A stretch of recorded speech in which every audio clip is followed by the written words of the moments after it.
y'all, welcome back to my channel, or if you are new here, welcome to my channel. My name is Jane, and today I'm going to tell you all a story time. I'm going to spill the tea about a teacher in elementary school that embarrassed me in front of my whole entire class, and pretty much everybody that was in the drop-off cafeteria. We got dropped off from school by our parents. You sat in the cafeteria until they called your class. So I need some water before I spill the tea. So this is going to take place between 1st and 2nd grade because I don't know exactly what grade I was in. I can't remember. To help you better understand this story and for me to not have to make this whole story time a 15-20 minute video, if you want to check out my adoption story, it'll be linked in the description. I'll probably pop a card up on the screen here as well for that adoption story video because that will help you better understand my separation anxiety because that story time is surrounded mainly on that. But just to get into it, in 1st grade, I did have a cell phone. I used to use my sister's. I'm going to make this as quick as possible. I'm not going to go into a bunch of details until we get to the actual juicy part. But I used to use my sister's cell phone. She was a teenager. I was the baby out of everybody. She was like, y'all got to do something. Y'all got to get her something. I want my phone. She wasn't really acting like that. But anyways, so in 1st grade, I did get a cell phone. I did not text anybody. The only thing I did was call. The only people I called was my mom, my dad, and my mama. That was pretty much it. Mainly my mom and my dad. My mom and dad talked to the school. It helped me go to school better, and I wasn't like crying or upset or anything like that as much as when I didn't have a cell phone and things like when I didn't get to use my sister's cell phone. It was a lot harder than when I did get to call them on her cell phone. So most of the time, I would call my mom. Actually, all of the time, unless she wasn't available, then I would call my dad. From the time I left our driveway when the school bus picked us up until we got to school. When we got to school, I would get off the school bus, go to the porch before you enter our doors at this school. There's a porch, and I would literally sit there until the very last kid walked into the doors. When he walked in or she walked in, whichever, then I would be like, all right, I love you. And I would get off the phone. I was always the last one in the building, but as soon as I got in there, turned my phone off, put it in my book bag, and I never touched it until the end of the day when we were back on the school bus, when we were allowed to have our cell phones back out.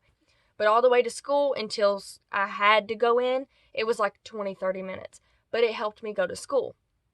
I also found a coping skill for my separation anxiety for when we were dropped off at school. So when our parents drove us to school. And that was to say, bye, Mommy, bye, Daddy, I love you. And if it was just my mom, I'd just say, bye, Mommy. Bye, Mommy. Tell Daddy I love him. If it's my dad, tell Mommy I love her. Be careful today. I love you. I love you. Be careful. I love you so much. I'll see you after school. I'll see you after school. That's what I said over and over and over again. Yes, that probably gets annoying, but it helped me go to school. My parents noticed that it helped me go to school if when they dropped me off, they just let me say my piece and would say, all right, I love you, baby. And I will tell Daddy you love him, or I'll tell Mommy you love her.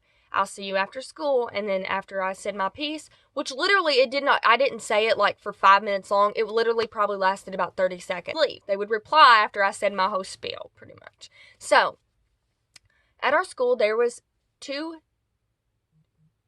teachers. Yeah, there's 2 teachers.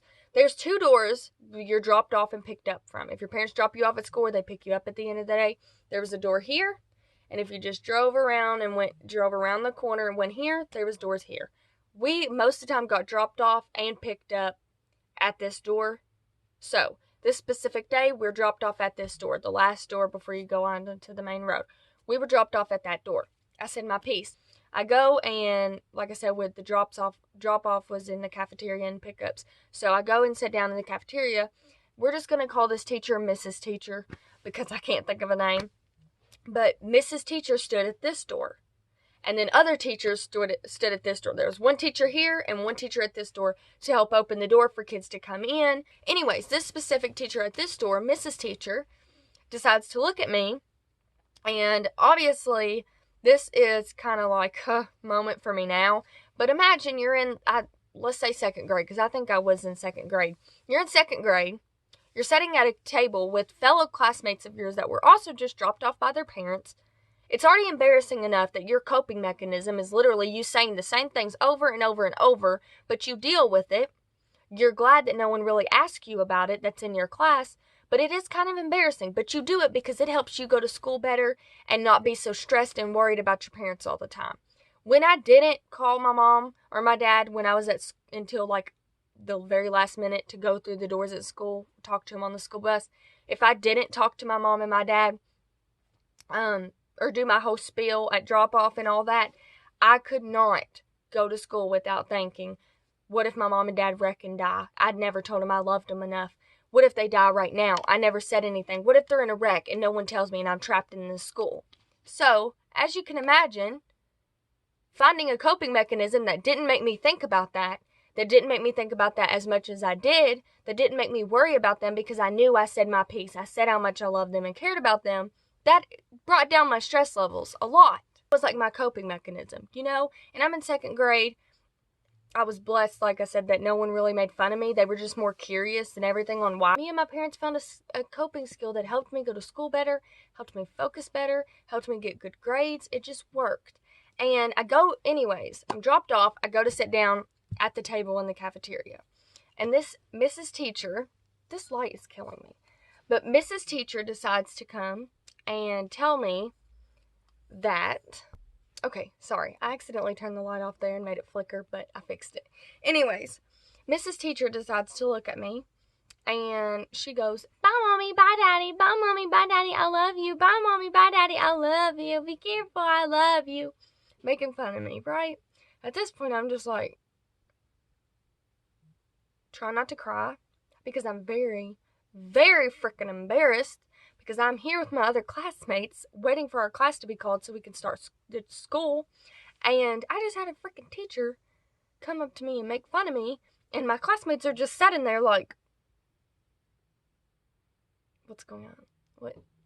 And I'm just like, and I was so sad. I'm not gonna lie, I was so freaking embarrassed because all my people who were in my class, my friends was there. You didn't have to go out and do all that, though. Like, what? I was upset because I was embarrassed. I was so freaking embarrassed because I was like, what the heck? Like, now all my friends probably think I'm stupider than they already thought I was stupid. Now they think I'm like the stupidest. Freaking hurt because that was my coping mechanism. That's what I did so I could even come to school, you know? So I didn't freak out, so I could learn, get an education. And I was just like, okay, whatever. And I guess one of my siblings heard, and they told my parents because we were also picked up that day, so we got picked up from school instead of riding the bus home. And I believe, I'm pretty sure it was my dad that picked us up. My dad picked us up from school. We get in the car, but we all get in the vehicle, and one of my siblings, I think it was one of my sisters, I don't know, was like, Miss Teacher made fun of Sarah today. I say Sarah because this is what my sister said. My name is Sarah, but I like to go by Jane. I really like to go by Jane, but yeah. Anyway, and my dad's like, what happened? Like, what? Mrs. Teacher was saying, bye, Mommy, bye, Daddy, bye, Mommy, bye, Daddy. Mrs. Teacher said that to her today. When we got dropped off, when you dropped us off earlier, you dropped us off at the door that Mrs. Teacher was at. We went in there, and when I heard Sarah was sitting down, and I heard Mrs. Teacher saying that to Jane. I'm going to say Jane from now on so y'all don't get confused. But she was making fun of her. And my dad was like, and so he's like, well, what happened? What all did she say? And I was, well, I told you I loved you, and to tell Mommy I love, I don't remember which one it was that picked us up.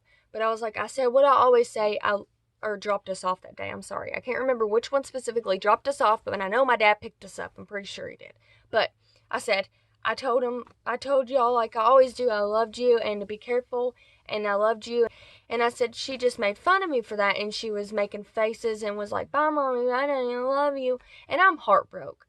And my dad's like, okay.